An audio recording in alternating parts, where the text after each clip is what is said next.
Before we begin, I'd like to take a moment to thank our sponsor, Aura. Think about the number of spam calls or texts you receive each day. Have you ever found yourself second-guessing whether a message was real or a scam? What about a time when you were waiting for an important call? Did you end up answering every unknown number just in case? How did that experience make you feel? With the Data Broker opt-out feature, Aura will help remove your personal information from data brokers and people search sites that can sell your info to identity thieves, scammers, and more. Aura has tons of identity protection features such as Data Broker opt-out, financial fraud protection, Aura VPN, antivirus, certified data security and privacy, identity theft protection, and password manager. Plus, Aura will never sell your data to third parties. 24/7 US-based support around-the-clock US fraud specialists are available to help.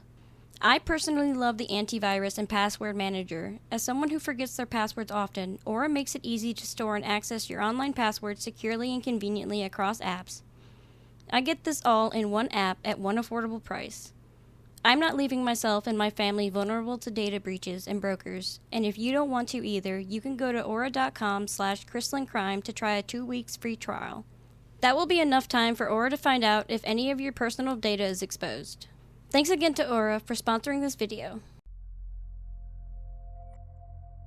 Emma Teresa Cole was born on September 10th, 1875, in Grove, California, to Thomas Jefferson Cole of Ione, California, and Mary Ann Gardner. When Emma was about 3 years old, the family relocated to Oregon, where they lived for approximately 10 years. In 1888, they returned to Amador County. At the age of 16, around 1892 or 1893, Cole married, but the marriage ended in divorce in 1898. She then married William Williams, a miner, who tragically passed away from gastroenteritis in 1902. Within months, she remarried, this time to Albert McVicker. While McVicker was deeply in love with her, she did not share the same feelings. They separated but never divorced. In August of 1905, Cole married Jean Ledoux, concealing the fact that she was still legally married to her third husband, McVicker, committing bigamy in the process. On March 24, 1906, the body of Albert McVicker, Emma's third husband, was discovered in a steam trunk on the platform of the Stockton train depot. Earlier, Ledoux had purchased the trunk in Stockton while she and Albert were staying in the area. She had poisoned Albert with morphine, physically assaulted him, and stuffed him into the trunk while he was still alive. He died inside the trunk. Ledoux arranged for someone to transport the trunk to the train depot and instructed it to be shipped to Jamestown, California. However, she forgot to attach a shipping tag before taking a train to San Francisco. The trunk was left on the platform throughout the day. When a foul odor emanated from the trunk, the baggage master alerted authorities. Upon opening the trunk with a warrant, they found McVicker's body inside. Sheriff Sibley from Stockton and Constable John Wheelahan from Arlington tracked Ledoux down, apprehending her at the Arlington Hotel in Arlington, California. When confronted, she remarked, "I know what you want with me, and I will go with you." Ledoux was a bigamist, as she was still married to McVicker while also wed to Jean Ledoux of Sutter Creek. She had married McVicker just months after her second husband, William S. Williams, had died under suspicious circumstances in Cochise County, Arizona, with nitric acid poisoning suspected in his death. She had been the beneficiary of Williams' life insurance policy, receiving at least $4,000 upon his death. The trial of Emma Ledoux was delayed due to the 1906 San Francisco earthquake. She was ultimately convicted of first-degree murder and became the first woman sentenced to death in California. Her execution was set for October 19th at San Quentin Prison, but she received a stay of execution and remained in jail until 1909. In 1910, a new trial was granted. Due to her poor health, Ledoux pleaded guilty to lesser charges and was sentenced to life imprisonment. She was transferred to San Quentin, where she served 10 years before being paroled in 1920. On April 21, 1931, she was returned to prison for parole violations and remained incarcerated for the rest of her life. Emma Ledoux died on July 6, 1941, and is buried in Union Cemetery in Bakersfield, California. John Henry Hayes was born in Ohio and relocated to Iowa when he was 15. He spent the next 3 years working on his family's farm. In 1862, he enlisted in the Union Army, where he was wounded several times during war, including a gunshot to his left thumb and injuries from debris caused by a collapsing bridge. On April 16, 1865, just 7 days after Confederate General Robert E. Lee's surrender at Appomattox Courthouse, Hayes led a march on Columbus, Georgia, to seize the city's naval yards, weapons factories, and supply depots. During the battle, Hayes charged a bridge over the Chattahoochee River and played a key role in capturing a fort that guarded it. In the course of securing the fort, Hayes captured both the flag and the flag bearer of an Austin battery stationed there.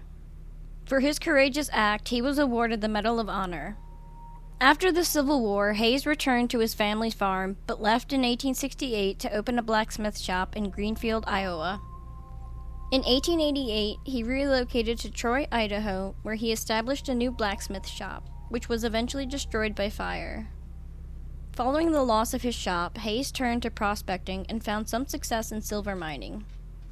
In 1894, he was appointed City Marshal of Troy.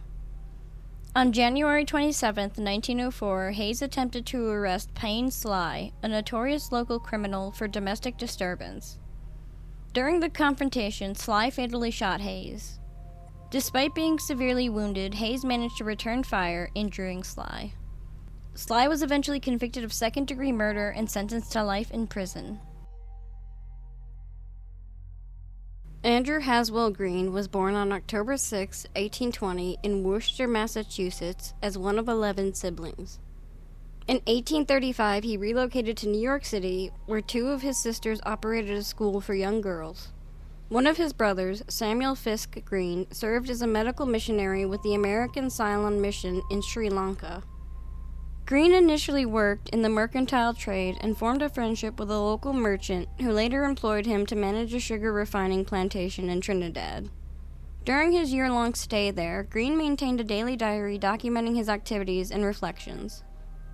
Afterwards, he returned to Worcester for a few years before moving back to New York City to pursue a career in law. Andrew Green began his career as a lawyer under Samuel J. Tilden in 1845 and quickly established himself as a prominent figure in public service. Elected to the New York City School Board in 1854, he became its president a year later. From 1857 to 1870, Green played a pivotal role in the Central Park Commission, helping to oversee selections of Olmsted and Vaux's Greenward Plan and transforming the CPC into the city's first comprehensive planning body. Under his leadership, the CPC initiated numerous urban improvement projects and established institutions like American Museum of Natural History and the Metropolitan Museum of Art. After the CPC's dissolution in 1870, Green served as New York City's comptroller, addressing the financial crisis caused by the Tweed Rings corruption. He later became president of the Niagara Falls Park Commission, helping to create New York's first state park. Green was instrumental in merging the Tilden Trust with the Astor and Lenox libraries, leading to the establishment of the New York City Public Library Central Building. In the 1890s, Green championed the consolidation of New York City's boroughs, overcoming significant opposition to form the modern 5-borough city of Greater New York in 1898, earning him the title Father of Greater New York. He also founded the American Scenic and Historic Preservation Society and served as president of the New York Zoological Society. His legacy included contributions to urban planning, preservation, and the establishment of key cultural public institutions. On November 13, 1903, Green was fatally shot outside his home at Park Avenue and 40th Street while returning for lunch with his family. He was ambushed by Cornelius Williams, who had been lying in wait. Williams mistakenly believed Green to be John R. Platt, a businessman involved with Hannah Eilis. Green's funeral was held in New York City, and he was laid to rest at Rural Cemetery in Worcester, Massachusetts. In 1905, his family estate in Worcester was transformed into Green Hill Park, preserving his legacy. Albert Constable was born on October 24, 1838, in Baltimore to Hannah and Albert Constable. His father was a circuit court judge and a former member of the U.S. House of Representatives. Albert attended school in Norwich and New London, Connecticut, as well as Newark, Delaware, before graduating from Delaware College. He spent 1 year at Harvard Law School before continuing his legal studies under the mentorship of his uncle, Henry W. Archer. In 1861, Constable began his legal practice in Towson, Maryland. 2 years later, in 1863, he relocated his office to Elkton, where he spent the majority of his legal career. In 1892, he also opened a law office in Wilmington, Delaware. A Democrat, Constable served in the Maryland House of Delegates, representing Cecil County in 1876, and chaired the Judiciary Committee. At the time of his death, he was serving as president of the Maryland Democratic Association. He also co-managed the Cecil Democrat newspaper alongside George W. Cruikshank for a period of time. In 1866, Constable married Elizabeth Black Groom, the sister of John Black Groom, and the daughter of John Charles Groom.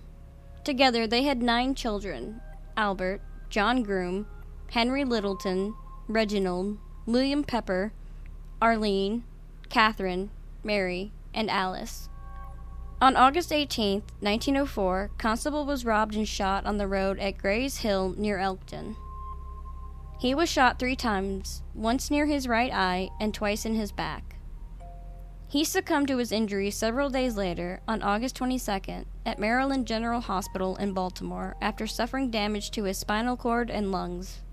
In the aftermath of his death, Governor Edwin Warfield offered a $1,000 reward, while Cecil County and Constable's family each offered an additional $750 for information leading to the identification of his killer. He was buried at Elkton Presbyterian Cemetery. In September of 1904, a grand jury was convened to review evidence against 2 suspects. The evidence, described by newspapers as circumstantial, led the grand jury to decline an indictment. In December of 1904, a second grand jury was called after new evidence emerged against the same 2 suspects, with Henry M. McCullough appointed to defend them. In January of 1905, both suspects were acquitted. Also in January of 1905, the gold watch engraved with AC that had been taken from Constable during the robbery was recovered from a pawn shop in Philadelphia. The following months, John M. Simpers, a horse thief serving an 8-year sentence at the Baltimore Penitentiary, confessed to the murder. The prosecutors handling the case were Constable's son, Albert, and James Wilson Squire. On March 30, 1905, Simpers was convicted of first-degree murder and sentenced to hang. He was executed on October 20, 1905, and a photographer captured the scene in a series of images. Abraham Surasky, the youngest of 3 brothers, was born in 1873 in Poland. On July 29, 1903, at the age of 30, Surasky was brutally attacked and murdered with a gun and an axe. The perpetrators were Lee Green and George Toole, both white Christian men. The attack occurred about 15 miles from Aiken, while Surasky was working his route.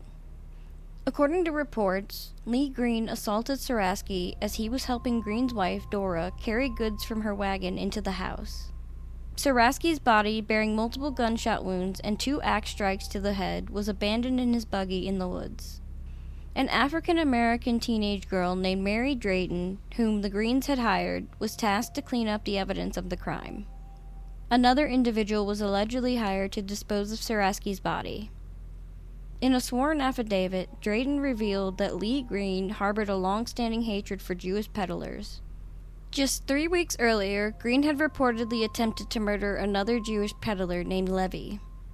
A separate witness claimed Green had vowed to kill every Jewish peddler who came through the area, stating he wanted to get rid of them.